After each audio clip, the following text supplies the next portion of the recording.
sekarang saya akan menjawab pertanyaan dari Pak Arimas. Pak Arimas bertanya, kalau orang tekanan darah rendah, bisa nggak ya dok minum air rebusan bawang putih? Maka jawabnya bisa Pak. Jadi monggo saja kalau mau makan bawang putihnya sekalipun atau hanya pengen rebusan air bawang putih, silahkan dilakukan ya. Jadi tidak ada masalah. Nah, kita selalu mendengar bahwa bawang putih ini bisa ikut menurunkan tekanan darah tinggi. Mungkin ini menjadi salah satu kekhawatiran dari Pak Arimas ya. Jadi efek bawang putih menurunkan tekanan darah bisa terjadi kalau dosisnya cukup besar dan penggunaannya terus-menerus dengan dosis yang sama dan untuk jangka waktu yang cukup lama.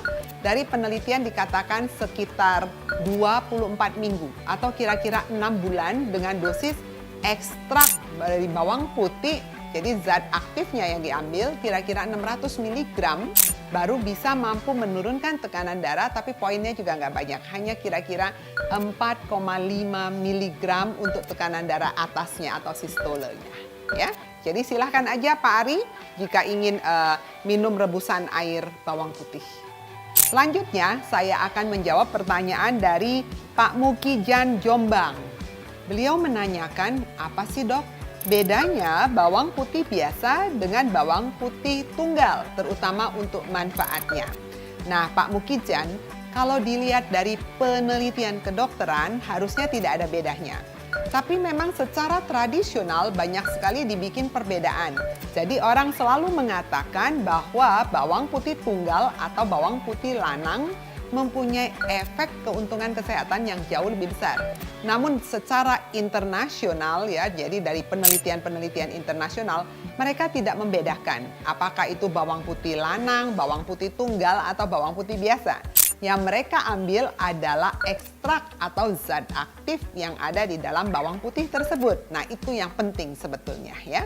Pertanyaan yang ketiga, saya akan menjawab pertanyaan dari Saripa 12. Assalamualaikum dokter. Dok, kalau ada orang dengan tekanan darah tinggi, apa boleh konsumsi buah alpukat?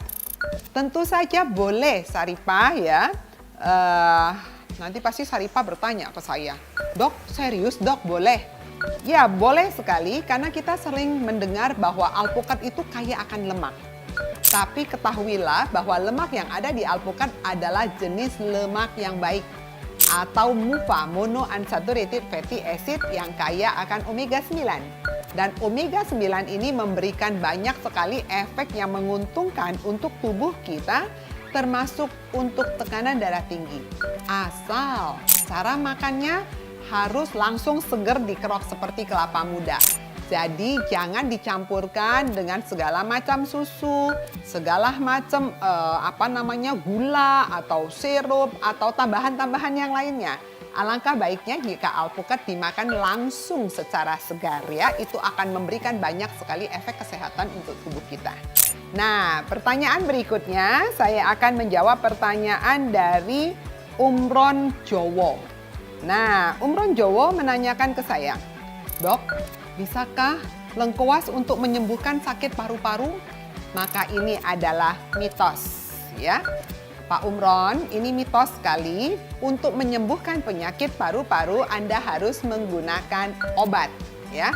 Biasanya nanti akan diperiksa dahulu oleh dokter, lalu dokter akan menentukan ini penyakit paru-paru yang mana. Nanti akan diberikan obat yang sesuai.